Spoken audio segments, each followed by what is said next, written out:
श्रीमन नारायण नारायण नारायण, भजमन नारायण नारायण नारायण। गोविंद मेरो है गोपाल मेरो है, कृपा के बिहारी नंद लाल रोहे। आज हम आठवां अध्याय पढ़ेंगे और 8वें अध्याय में कल हमने 7वां अध्याय पढ़ा था, तो उसमें पृथ्वी से लेकर कबूतर तक की कथा पढ़ी और उसमें 9 गुरुओं की कथा ही, 8 गुरुओं की। आज हम 9 गुरुओं की कथा पढ़ेंगे। अजगर से लेकर पिंगला तक 9 गुरुओं की कथा, 11वें स्कंद का 8। अवधूत दत्तात्रेय जी कहते हैं कि हे राजन, प्राणियों को जैसे बिना इच्छा के, बिना किसी प्रयत्न के रोकने की चेष्टा करने पर भी पूर्व कर्मानुसार दुख प्राप्त होते हैं, वैसे ही स्वर्ग में या नरक में कहीं भी रहें उन्हें इंद्रिय संबंधी सुख भी प्राप्त होते ही हैं। इसलिए सुख और दुख रहस्य जानने वाले बुद्धिमान पुरुष को चाहिए कि इनके लिए इच्छा तथा किसी प्रकार का प्रयत्न न करे। बिना मांगे, बिना इच्छा किए स्वयं ही अनायास ही कुछ मिल जाए, वह चाहे रूखा सूखा, चाहे मधुर और स्वादिष्ट अधिक हो या थोड़ा, बुद्धिमान पुरुष अजगर के समान उसे ही खाकर जीवन निर्वाह कर ले और उदासीन रहे। यदि भोजन न मिले तो उसे भी प्राप्त भोग समझकर किसी प्रकार की चेष्टा न करे, बहुत दिनों तक भूखा ही पड़ा रहे। उसे चाहिए कि अजगर के समान केवल प्रारब्ध के अनुसार प्राप्त हुए भोजन में ही संतुष्ट रहे। उसके शरीर में मनोबल, इंद्रिय बल और देह बल तीनों ही तब तक वह निश्चेष्ट ही रहें, निद्रा रहित होने पर भी सोया हुआ सा रहे और कर्मेंद्रियों के होने पर भी उनसे कोई चेष्टा ना करे। राजन, मैंने अजगर से यही शिक्षा ग्रहण की है। समुद्र से मैंने यह सीखा है कि साधक को सर्वदा प्रसन्न और गंभीर रहना चाहिए, उसका भाव अथाह, अपार, असीम होना चाहिए। किसी भी निमित्त से उसे क्षोभ न होना चाहिए, उसे ठीक वैसे ही रहना चाहिए जैसे ज्वार भाटे और तरंगों से रहित शांत समुद्र। देखो, समुद्र वर्षा ऋतु में नदियों की बाढ़ के कारण भरता नहीं और न ही ग्रीष्म ऋतु में कटता नहीं, वैसे ही भगवत परायण साधक को भी सांसारिक पदार्थों की प्राप्ति से प्रफुल्लित न होना चाहिए और न ही उनके घटने से उदास होना चाहिए। राजन, मैंने पतंगे से यह शिक्षा ग्रहण की है, जैसे ही वह रूप पर मोहित होकर आग में कूद पड़ता है, जल मरता है, वैसे ही अपनी इंद्रियों के बस में न रखने वाला पुरुष जब स्त्री को देखता है तो उसके हाव भाव लट्टू हो जाता है और घोर अंधकार में नरक में गिरकर अपना सत्यानाश कर लेता है। सचमुच स्त्री देवताओं की वह माया है जिससे जीव भगवान या मोक्ष की प्राप्ति से वंचित रह जाता है, जो मूढ़ कामनी और कंचन, गहने, कपड़े आदि नाशवान मायिक पदार्थों में फंसा हुआ है और जिसके संपूर्ण चित्तवृत्ति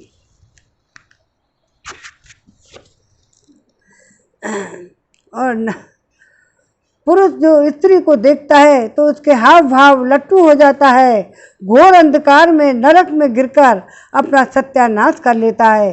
सचमुच स्त्री देवताओं की वह माया है जिससे जीव भगवान या मोक्ष की प्राप्ति से वंचित रह जाता है, जो मूढ़ कामनी, कंचन, गहने, कपड़े आदि नाशवान मायिक पदार्थों में फंसा हुआ है और जिसकी संपूर्ण चित्तवृत्ति उनके उपभोग के लिए ही लालायित है।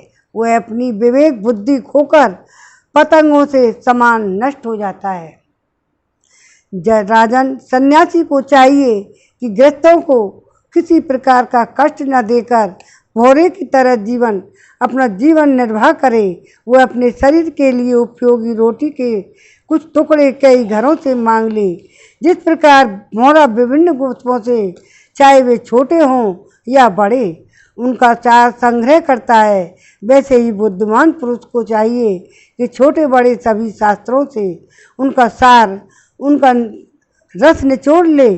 राजन, मैंने जो मधुमक्खी से यह शिक्षा ग्रहण की है कि सन्यासी को सायकाल अथवा दूसरे दिन के लिए भिक्षा का संग्रह न करे, नहीं करना चाहिए। उसके पास भिक्षा लेने की कोई पात्र हो तो केवल हाथ और रखने के लिए कोई बर्तन हो तो पेट वह कहीं संग्रह ना कर बैठे, नहीं तो मधुमक्खियों के समान उसका जीवन भी दूभर हो जाएगा। यह बात खूब समझ लेनी चाहिए कि सन्यासी सवेरे शाम के लिए किसी प्रकार का संग्रह न करे। यदि संग्रह करेगा तो मधुमक्खियों के समान अपने संग्रह के साथ ही अपना जीवन गंवा बैठेगा। मधुमक्खियाँ अपना छत्ता बनाती हैं, उसी में मर जाती हैं वो संग्रह करने के चक्कर में। राजन, मैंने हाथी से यह सीखा, सन्यासी को कभी पैर से भी काठ की बनी हुई स्त्री का भी स्पर्श ना करना चाहिए। यदि वो ऐसा करेगा तो जैसे हाथी के अंग संग से हाथी बन जाता है, वैसे ही वह भी बन जाएगा। विवेकी पुरुष किसी भी स्त्री को कभी भी भोग रूप से स्वीकार न करे, क्योंकि यह उसकी मूर्तिमती मृत्यु है। यदि वह जीवन स्वीकार करेगा तो हाथियों से हाथी की तरह अधिक बलवान अन्य पुरुषों के द्वारा मारा जाएगा। मैंने मधुमक्खी निकालने वाले पुरुष से यह शिक्षा ग्रहण की है कि संसार के लोभी पुरुष बड़ी कठिनाई से धन का संचय तो करते रहते हैं, किंतु वह संचित धन न किसी को दान करते हैं और न किसी का स्वयं का भोग करते हैं। बस जैसे मधुमक्खी निकालने वाला मधुमक्खियों द्वारा संचित रस को निकाल ले जाता है, वैसे ही उनके संचित धन को भी उसकी टोह रखने वाला कोई दूसरा पुरुष होता है।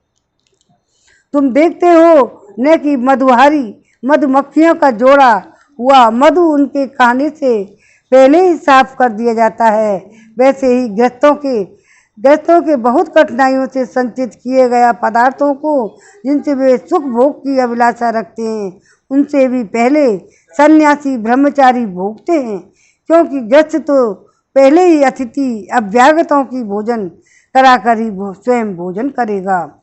मैंने हरिण से यह सीखा है कि वनवासी सन्यासी को कभी विषय संबंधी गीत नहीं सुनने चाहिए। वह इस बात की शिक्षा उस हरिण से ग्रहण करे जो व्याध गीत से मोहित होकर बंध जाता है। तुम्हें इस बात का पता है कि हरिणी के गर्भ से पैदा हुए ऋष्य भृंग मुनि स्त्रियों का विषय संबंधी गाना बजाना नाचना आदि देख सुनकर उनके बस में हो गए थे, उनके हाथ की कठपुतली बन गए थे। ऋष्य श्रृंग मुनि। अब मैं तुम्हें मछली के सीख सुनाता हूँ। जैसे मछली कांटे में लगे हुए मांस के टुकड़े के लोभ से अपने प्राण गंवा बैठती है, वैसे ही स्वाद का लोभी दुर्बुद्धि मनुष्य भी मन को मथकर व्याकुल कर देने वाली अपनी जिह्वा के बस में हो जाता है और मारा जाता है। विवेकी पुरुष भोजन बंद करके दूसरी इंद्रियों पर तो बहुत शीघ्र विजय प्राप्त कर लेते हैं, परंतु इससे उनकी रचना इंद्रियां बस में नहीं होती। वह तो भोजन बंद कर देने से और भी प्रबल हो जाती हैं। मनुष्य और सब इंद्रियों पर विजय प्राप्त कर लेने पर भी तब तक इंद्रिय नहीं हो सकता जब तक रसेंद्रियों को अपने बस में नहीं कर लेता। यदि रसेंद्रियों को बस में कर लिया तो तब तो मानो सभी इंद्रियां उसके बस में हो जाएंगी।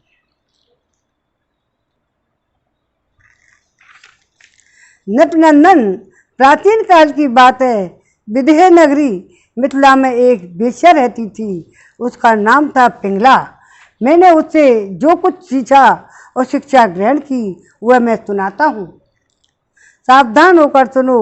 वह स्वेच्छाचारिणी थी, रूपवती भी थी। एक दिन रात्रि के समय किसी पुरुष को अपने रमण स्थान में लाने के लिए खूब बन ठन कर उत्तम वस्त्राभूषण से सजकर बहुत देर तक अपने घर के बाहर दरवाजे पर खड़ी रही। नर रत्न उसे पुरुष की नहीं धन की कामना थी। उसके मन में यह कामना इतनी दृढ़मूल हो गई कि वह किसी भी पुरुष को उधर से आते जाते देख यही सोचती कि यह कोई धनी है, मुझे धन देकर उपभोग करने के लिए ही आ रहा है।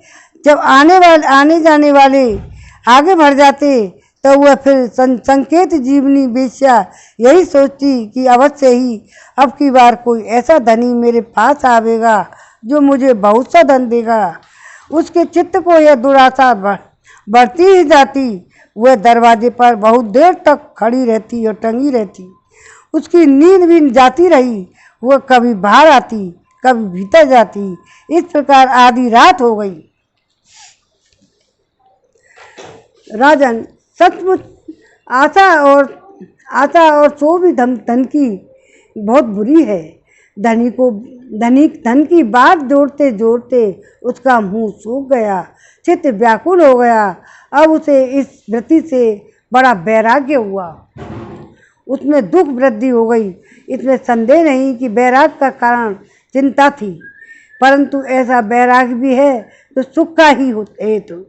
जब पिंगला के चित्त में इस प्रकार की वैराग की भावना जागृत हो सकती है, तब उसने अपने एक गीत गाया, वह मैं तुमको सुनाता हूँ।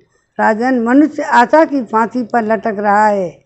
उसको तलवार की तरह काटने वाली यदि कोई वस्तु है तो यह केवल वैराग्य है।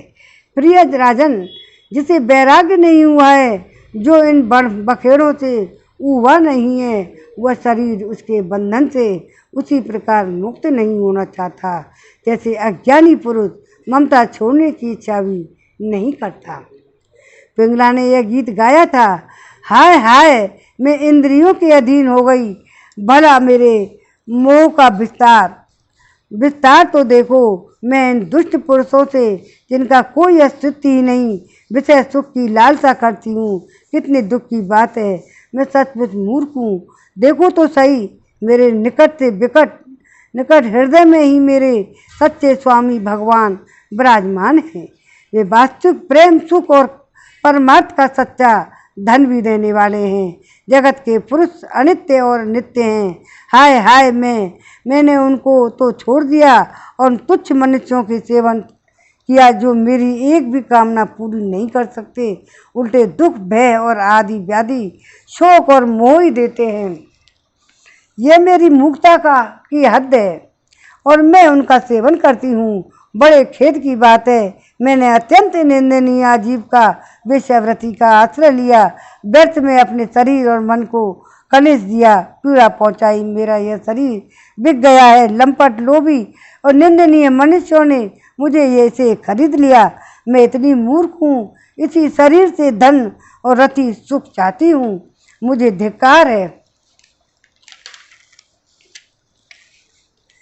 यह शरीर एक घर है, इसमें हड्डियों के टेढ़े तिरछे बांस लमखंबे लगे हुए हैं और धाम और चाम रोए और नाखूनों से यह छाया गया है। इसमें 9 दरवाजे हैं। क्या है? 9 दरवाजे, जिनमें मल निकलते ही रहते हैं। इसमें संचित संपत्ति के नाम पर केवल मल और मूत्र हैं। मेरे अतिरिक्त ऐसी कौन सी स्त्री है जो इस स्थूल शरीर को अपना प्रिय समझकर सेवन करेगी? यूँ तो यह विदेह की जीवन मुक्तों की नगरी है, परंतु इसमें मैं ही सबसे मूर्ख और दुष्ट हूँ, क्योंकि अकेली मैं ही तो आत्मदानी और अविनाशी परम प्रियतम परमात्मा को छोड़कर पुरुष की अभिलाषा करती हूँ। मेरे हृदय में विराजमान प्रभु समस्त प्राणियों के हितैषी सुंदर प्रियतम स्वामी और आत्मा है। अब मैं अपने आप को देकर इन्हें खरीद लूँगी। इनके साथ वैसे ही प्यार करूँगी जैसे लक्ष्मी करती हैं। मेरे मूर्ख चित्त, तू बतला तो सही, जगत के विषय भोगों के उनको देने वाले पुरुषों ने तुझे कितना दुख दिया है, कितना सुख दिया है। अरे वे तो स्वयं ही पैदा होते हैं और मरते रहते हैं। मैं केवल अपनी ही बात नहीं करती, कहती केवल मनुष्यों की भी नहीं, क्या देवताओं ने भी भोगों के द्वारा अपनी पत्नियों को संतुष्ट किया है। वे बेचारे तो स्वयं काल के गाल में पड़े पड़े करा रहे हैं। अवश्य ही मेरे किसी शुभ कर्म से विष्णु भगवान मुझ पर प्रसन्न है, तभी तो दुराशा से मुझे इस प्रकार का वैराग्य हुआ है। अवश्य ही मेरा वैराग सुख देने वाला होगा। यदि मैं मंदभागिनी होती तो मुझे ऐसे दुख ही न उठाने पड़ते, इनसे वैराग्य होता। मनुष्य वैराग के द्वार पर ही घर आदि के सब बंधनों को काट कर शांति लाभ करता है। अब मैं भगवान का यह उपकार आदरपूर्वक सिर झुकाकर स्वीकार करती हूँ और विषय भोगों को दुराशा छोड़कर उन्हीं जगदीश्वर भगवान की शरण कर लेती हूँ। अब मुझे प्रारब्ध के अनुसार जो कुछ मिल जाएगा उसी से निर्वाह कर लूँगी और बड़े संतोष और श्रद्धा के साथ रहूँगी। मैं अब किसी दूसरे प्रकार पुरुष की ओर न ताक कर अपने हृदयेश्वर आप स्वरूप प्रभु के साथ ही विहार करूँगी। यह जीव संसार के कुएं में गिरा हुआ है, विषयों ने इसे अंधा बना दिया है, काल रूपी अजगर ने इसे अपने मुंह में दबा रखा है। अब भगवान को छोड़कर इसकी रक्षा करने में दूसरा कौन समर्थ है। जिस समय जीव समस्त विषयों के विरक्त हो जाता है उस समय स्वयं ही अपनी रक्षा कर लेता है। इसलिए बड़ी सावधानी से साथ यह देखते ही रहना चाहिए। सारा जगत काल रूपी अजगर से ग्रस्त है। अब दूत दत्तात्रेय जी ने कहते हैं कि राजन, पिंगला वेश्या ने ऐसा निश्चय करके अपने प्रिय धनियों को दुराशा और मिलने से लालसा का परित्याग कर दिया। शांति भाव से जाकर वह अपनी सेज पर सो गई और सोती रही। सचमुच आशा ही सबसे बड़ा दुख है और निराशा ही सबसे बड़ा सुख है, क्योंकि पिंगला वेश्या ने जब पुरुष की आशा त्याग दी तभी उसके सुख से सो सकी। श्रीमन नारायण नारायण नारायण बजमन नारायण नारायण नारायण। गोविंद। आरती हो जाए। श्री भागवत भगवान की है आरती, पापियों को पाप से है तारती। श्री भागवत भगवान की है आरती, पापियों को पाप से है तारती। ये अमर ग्रंथ, ये मुख्य ग्रंथ, ये पंचम वेद निराला, नव ज्योति जगाने वाला। ये अमर ग्रंथ, ये मुख्य ग्रंथ, ये पंचम वेद निराला, नव ज्योति जगाने वाला। हरि गान यही वरदान, यही जग की मंगल की आरती। पापियों को पाप से है तारती, श्री भागवत भगवान की है आरती। पापियों को पाप से है तारती। ये शांति गीत पावन पुनीत कोप मिटाने वाला, दिखाने वाला। ये शांति गीत पावन पुनीत सा उप मिटाने वाला, हरि दरस दिखाने वाला है। सुख करनी है दुख हरनी, मधुसूदन जी की आरती। पापियों को पाप से है तारती, भागवत भगवान की है आरती। पापियों को पाप से है तारती। ये मधुर बोल जग फंद खोल, संग मार्ग दिखाने वाला। बिगड़ी को बनाने वाला, ये मधुर बोल जग फंद खोल संग मार्ग दिखाने वाला, बिगड़ी को बनाने वाला। श्री राम यही घन श्याम यही, प्रभु की महिमा की आरती। पापियों को पाप से है तारती, श्री भगवत भगवान की है आरती। पापियों को पाप से है तारती। नमो भगवते वासुदेवाय नमः। आज के आनंद की जय जय जय श्री राधे। जय श्री राधे।